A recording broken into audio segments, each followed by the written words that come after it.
Ladies and gentlemen, welcome back to the Crypto News Podcast. We are buzzing, as always, from beautiful Mexico.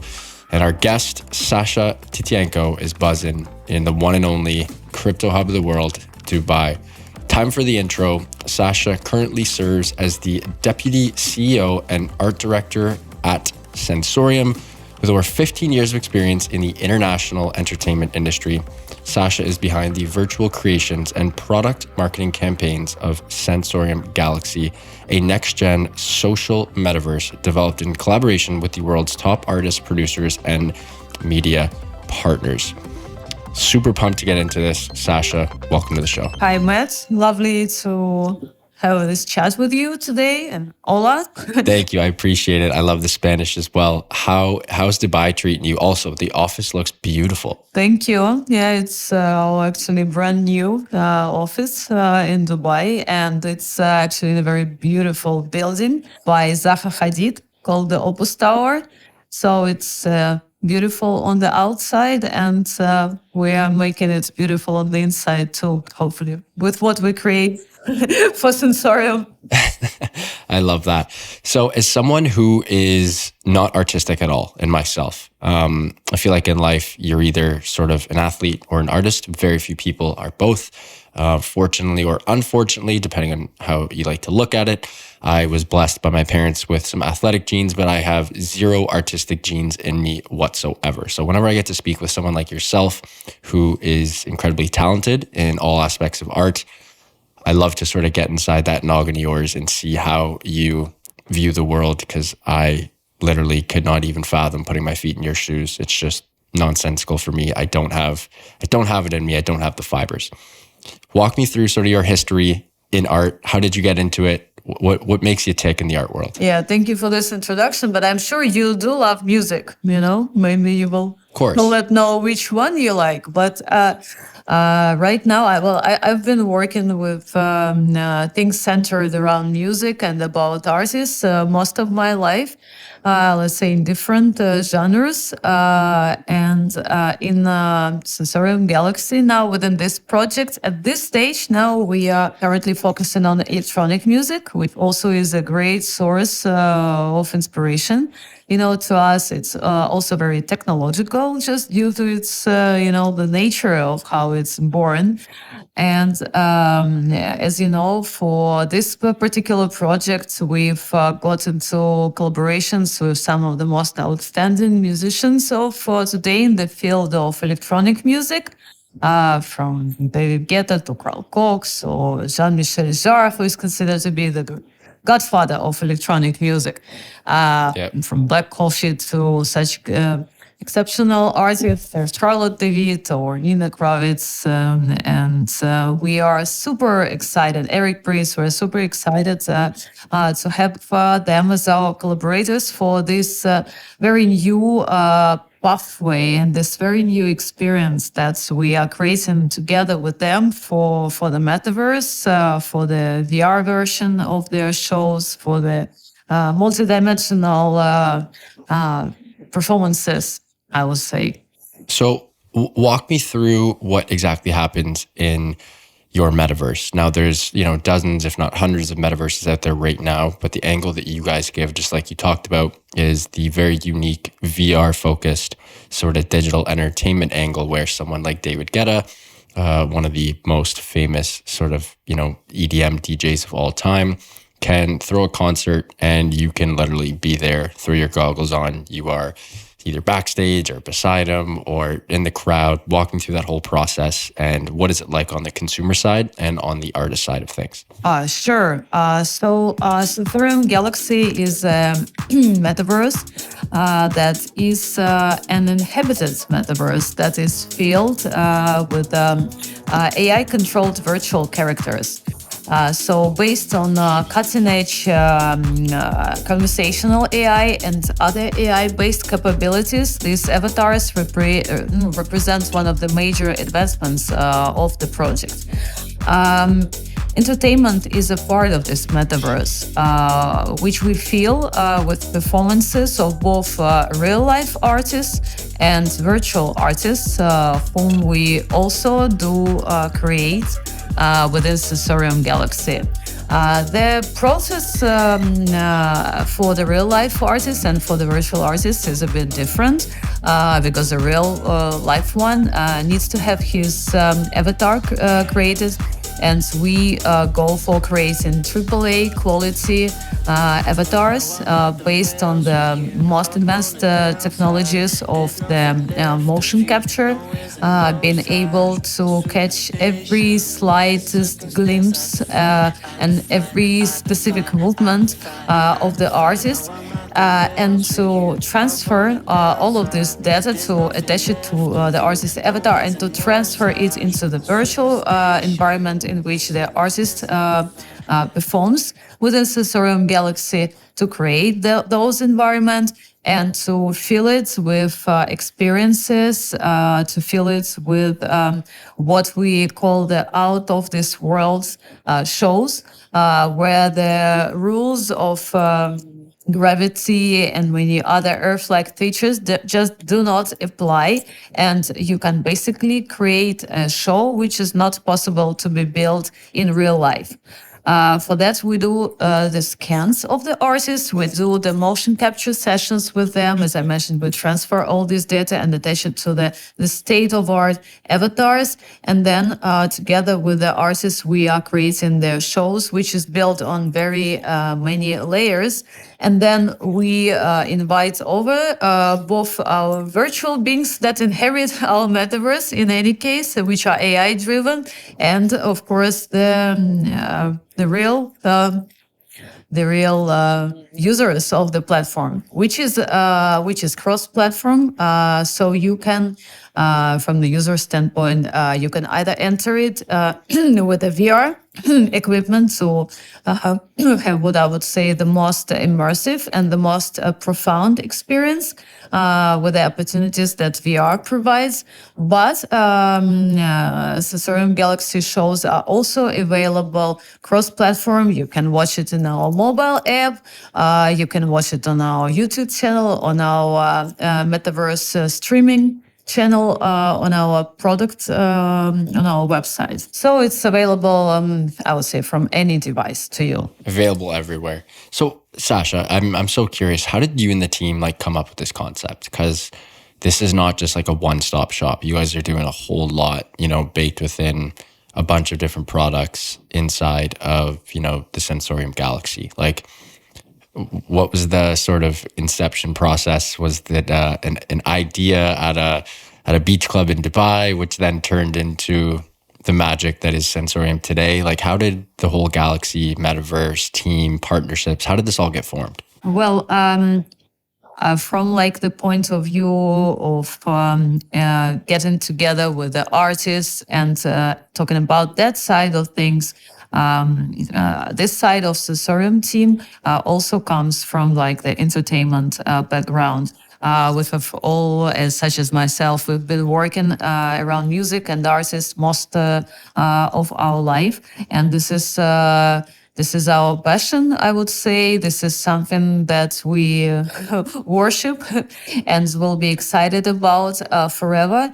And having these new opportunities and possibilities, not only to operate in the standard realm, but to extend the artistic possibilities, to extend the visionary of some of the greatest minds of today into the virtual realm was something we might have only dreamt about, a few years ago. But now, see, it's possible, of course, due to the huge advancement of technologies in this sphere. Because in our joint opinion, we want this experience to be very true to your perception, to be bigger, maybe better than life to some extent, and not to be simple and cartoonish, of course, for which we need special technologies. So now we're already using Unreal Engine 5, and it's getting better and better. Such technologies, from on a daily basis. right?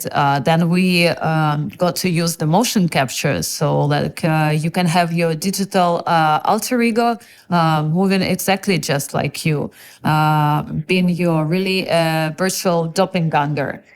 And then, of course, the latest AI advancements, and AI has always been one of the pillars of the project. Yeah. And this is one of the key things on which we work too. It also gives us lots of possibilities in terms of creating this kind of metaverse. So that's all our virtual beings that inhabit this metaverse, all these virtual alter egos that the people can create. They have what we call mind pyramids, and it's something that allows a much deeper communication between the users, between a real life person and a virtual being. We also have a program, what we call the digital immortality, basically, and it's talking about the legacy of things. Because as you know, it's important for almost any artist to be remembered, to be memorized by not only the audience of today, but also by the generations of the future. So thanks to such AI technologies, it gives an opportunity not only to visually recreate an artistic person, but also to, with the help of AI, to build his digital consciousness, to fill it with certain traits of character, to fill it with most of the information that is valuable to this or that a person that he would like to share with his audience, that he would like to be attached to his identity. And that's gonna stay as long as we have electricity. I love that. Sasha, another aspect, I keep saying one, there's many aspects that interest me, but one is the unique traits of sort of these virtual beings. And I know you and the team are very, passionate and are believers in the concept of virtual beings and how it will be one of the next iterations of the internet. It won't be, Matt or Sasha on Instagram or on Twitter or whatever. It will literally be, in multitudes of different metaverses, an actual virtual Matt and a virtual Sasha.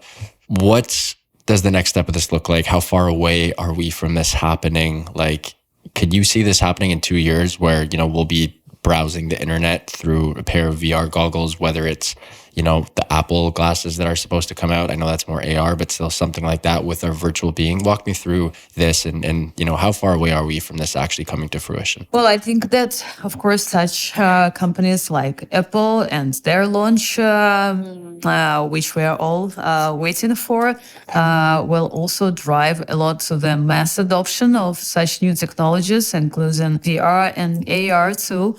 Also, we see now companies like Pico, stepping into the market as well, and also developing like new content. And we will see how it will all turn out. We are sure it will be some exciting new opportunities, for the audience in this regard. Talking about ourselves, well, we all, of course, are super much accustomed here with how you can customize your avatar in any video game by picking up a skin for him or like picking up an outfit for him. And of course, we've seen the rise of all digital fashion thing coming.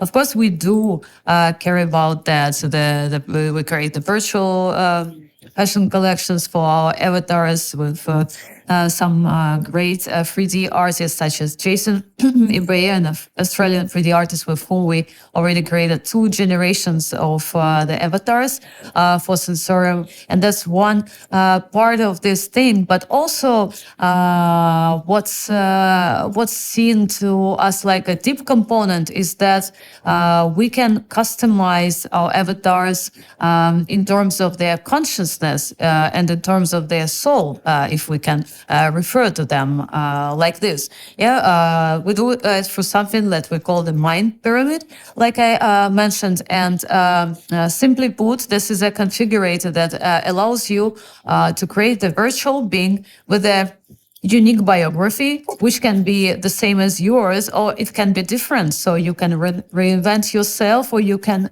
invent a particularly new being. So it's about his biography, it's about his personality, about his digital presence, and then these virtual beings can either be controlled by the users themselves, or you can create such being and basically let him go and live its own life in the metaverse, living basically autonomously there and also evolving there. And that's something completely new and also very exciting to us. And because we can see that there are, of course, lots of chatbots now, but they are all mostly based on scripts and pre-written scenarios. While our goal is, and what we are developing is totally different angle. Because when we power the virtual being with AI, our virtual beings can establish meaningful relationships with human users as they have memory capabilities and they have conversational AI tools that enable avatar to engage with you in organic conversations. And they don't just follow any scripts. They can really touch upon a very wild angle of topics. And then based on all the knowledge they get, they become real companions in the metaverse. They can become a trusted companion to whom you can come back, and it remembers the stuff you discussed in previous times, and it takes that into consideration. So he remembers your previous conversations as well. That's crazy. And that couldn't be done without AI, right? Yeah, that's the tool. That's like the pillar on which we're able to grow these abilities of the virtual beings. And then while the virtual being is created for the metaverse, it can actually, like in real life, you choose who you want to become. Whether you want to become an artist, or you want to become a DJ, or you want to become a performer. Right now, yeah, we are focusing on such sorts, of professions or of hobbies for the virtual beings. They can become virtual artists. They can become virtual performers. And for this particular thing, we use another development also in the field of AI, which is AI-generated music, and for which we partnered with some of the pioneers in this field, a company called Mubert. So what we have there is that we are having about 60 plus different genres and subgenres of music, the samples of which can be taken by our virtual artists, put together, create music on top of that. And basically it's just they're able to create the infinite streams of music, which never repeats or ends. And the virtual DJs that we have, they now operate in different divisions of electronic music. Some of them are more into techno, some of them prefer house music. There is like Afro house. You can also do hip hop even now. So it's a wide range of music styles. And of course, to experiment with them is truly exciting. Then after we get that infinite stream of music, we can cut it into a piece, of any length. And here you go, you have a DJ set from a virtual artist, and they already do perform them within the metaverse. Sasha, this is all absolutely crazy. And I got to ask about the partnerships. You and the team have locked up some absolutely massive partnerships. But before we get into that, we got to give a huge shout out to our sponsor of the show, and that is Prime XBT, who's been friends of Crypto News for a hot minute. We absolutely love the team at Prime XBT, group of incredible people who have built a robust trading system for both beginners and professional traders. It doesn't matter if you're a rookie or a vet, you can easily design and customize your layouts and widgets to best fit your trading style. Prime XBT is also running an exclusive promo for listeners of the Crypto News Pod. You get 50% of your deposit credited to your trading account. That is a massive 50%, 50% of your deposit credited back to your trading account. The promo code is CryptoNews50. That's CryptoNews50 to receive 50% of your deposit credited to your trading account. And now back to the show with Sasha. Sasha, the partnerships, huge names, not, little niche indie artists we're talking about. We're talking about the creme de la creme, the biggest artists in the space. You've also partnered with Rock Nation, that is Jay-Z's talent agency, and a bunch of artists as well that myself, I am not familiar with because, again, I am a bit of a rookie when it comes to the art space. But like you said, they are huge. And when I did research on them, I was like, wowza, they are indeed huge. How did you lock up all these big names? Absolutely massive client list. How did you get this? How did you make it happen? Well, of course, to get into collaborations and partnerships with such, legends and such names within the industry, I think, of course, you need to be talking same language with them, and you need really to have a mutual understanding, of what all of this world of electronic music and of music in general is about, And of course, I think they all are pretty much and very much after the visual side of things, after the art direction of the side of things. I think each of our collaborators was after us creating a AAA graphics for his show, rather than, having some blocky or cartoonish content. Also, I think it's, of course, it's a great team effort. And since we work with some of the biggest creators and producers who already work with these artists to create their shows in real life, but now can also use their expertise, to pass it together with us into a virtual realm, was another thing that really helped us to get to this sort of partnerships and collaborations. And it's a really exciting process from day one, from creating an avatar artist in the studio to having them select the music for the virtual shows, and also the development of such shows is such a thing where almost every step is completely new. From the virtual graphics to the virtual light show design to the choreography that is now performed by virtual beings in very different choreography genres. This is all something we all are doing for the first time. And I think the experiment part of it is also amazing. Sasha, let's get into you for a sec here. I want to learn more about you and why you fell in love with crypto. Why did you, take the jump from the traditional art space over to Web3? Because working with in entertainment, I would say, working with the artists, working with events in real life has always been and is still great, but it always had certain limitations. And in times, for example, like pandemic, we all witnessed exactly which are those limitations, though not all of them appeared during pandemic, of course. We were always surrounded by the boundaries. It was always territorial, while we, I think, all wanted to create something which has no boundaries, which available to a fan of an artist from any angle, of most furthest location of this world. This is firstly. Then secondly, we want these creations and every, I think, performance, every show of a great artist is a piece of art.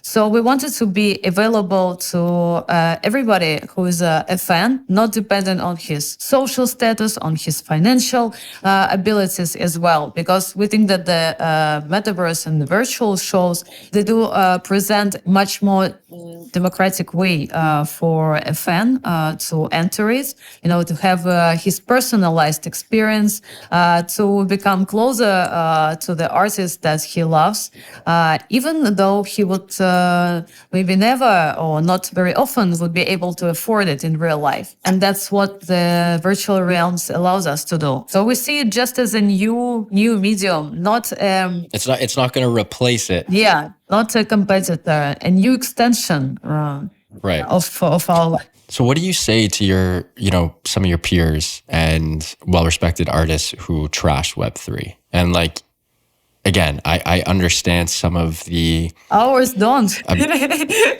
We don't have such... Well, I obviously the ones that you guys have partnered with don't, but I'm sure there's been others who you perhaps have tried to partner with and they've been like, I don't believe in crypto, I don't believe in Web3, so on and so forth.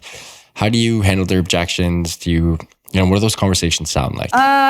We often remind them of the old times. For example, then people were asking, why do you make movies? Movies is not a real thing. Go to the theater.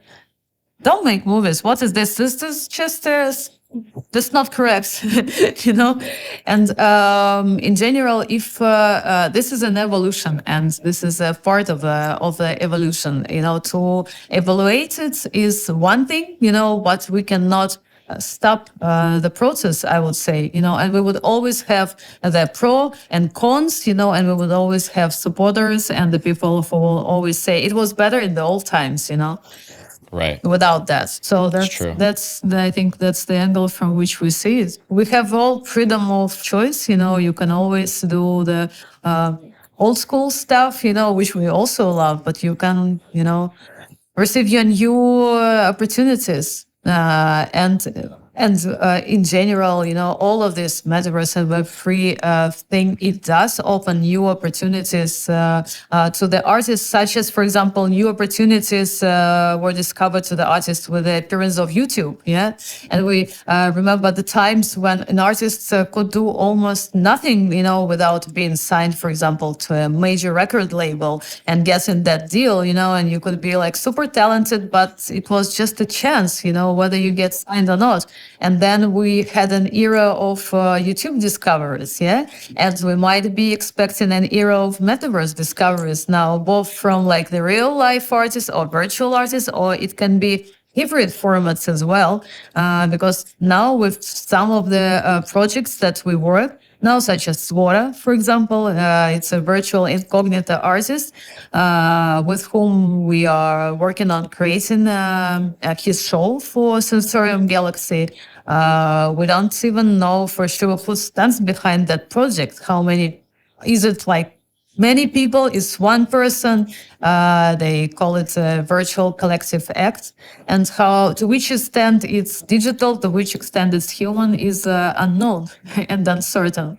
That's kind of a new hybrid forms that appear there due to the presence of Web3, to the presence of metaverse that we're having now, starting to have now, I would say. What's next for Sensorium? What do you guys have planned next? Well, we are looking, of course, to the rolling out of much more content within the Galaxy. So we are to release the shows of the artists. We are looking to uncovering other new exciting things that we will be announcing in due time, but they are also related to AI components, and to the virtual things components of the project. We have a lot of things to tell our audience and the world about in 2023, I would say. Well, Sasha, this has been a treat. I know we're getting a little tight for time. A couple more questions and we will wrap up. We have a segment on the show called the Hot Take Factory. It's where you and I jump into the Hot Take Factory. We put our knee-high shit-kicking boots on and we let a couple of hot takes fly. What are some Sasha hot takes? A couple of things that perhaps only you believe in that most other people do not. Doesn't have to be crypto or metaverse related. Can be, art, fashion, politics, food, geography, space, AI, you name it. One of my favorite ones, and this actually isn't from me, this is from Naval Ravikant, who's the founder of AngelList, He has a famous quote called "Happiness is a choice," and I do believe in that. I think that at any given time, you can, fake being happy, and in turn, you will be happy, right? And I feel like a lot of people who perhaps aren't happy enjoy that identity sometimes. And yes, obviously in life, everyone has battles, and obviously that's unfortunate, but it's a choice. And it's one that, when I've said out loud or in public, a couple times, I've definitely gotten some negative feedback, and I understand where they're coming from. But again, that's a hot take. That's the point of it. Another hot take would be like, pineapple doesn't belong on pizza. I'm fine. I don't mind pineapple on pizza, but anything like that.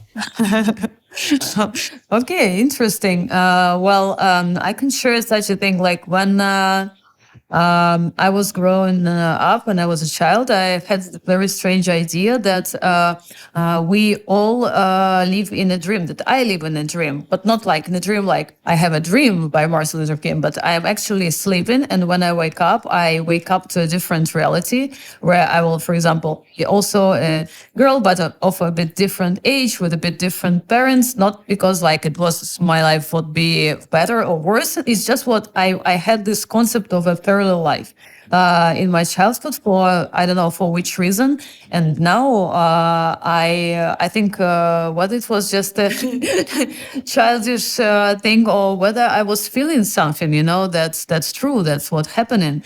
Because for example, now this so much connects to what we are creating. What we are creating when we are doing this project, for example, because we understand that we do create some sort of parallel life, and that it's all a kind of mind play, And I would agree with those who say that we all live in a simulation, and we don't know whether we are creating that sort of another reality, or it really exists and we are just unveiling it now together, and we think that we at least building it. I love that, Sasha. But yeah.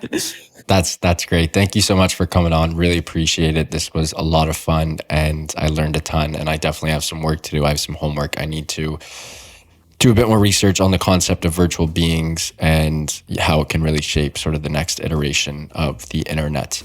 But until next time, can you please let our listeners know where they can find you and Sensorium/Sensorium Galaxy online and on socials? Yeah, sure. So we have our main website, sensoriumgalaxy.com, and Sensorium Galaxy is on Instagram, on Twitter, on TikTok, and on YouTube.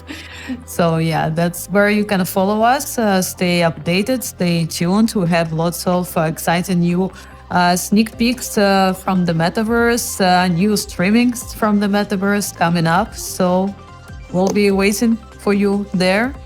And it was a pleasure to talk to you today. Thank you so much, Sasha. Folks, what an episode with Sasha Tityanko, Deputy CEO and Art Director of Sensorium. She was bringing the noise and dropped knowledge bombs left, right, and center. We absolutely love to see it. As always, guys, do go check out Sensorium and Sensorium Galaxy. I will include everything in the show notes. Speaking of the team, love you guys. Thank you so much for everything. Eustace, thank you as always. My amazing sound editor, and the listeners, you guys are the GOATs. Keep on growing those bags and keep on staying healthy, wealthy, and happy. Bye for now, and we'll talk soon.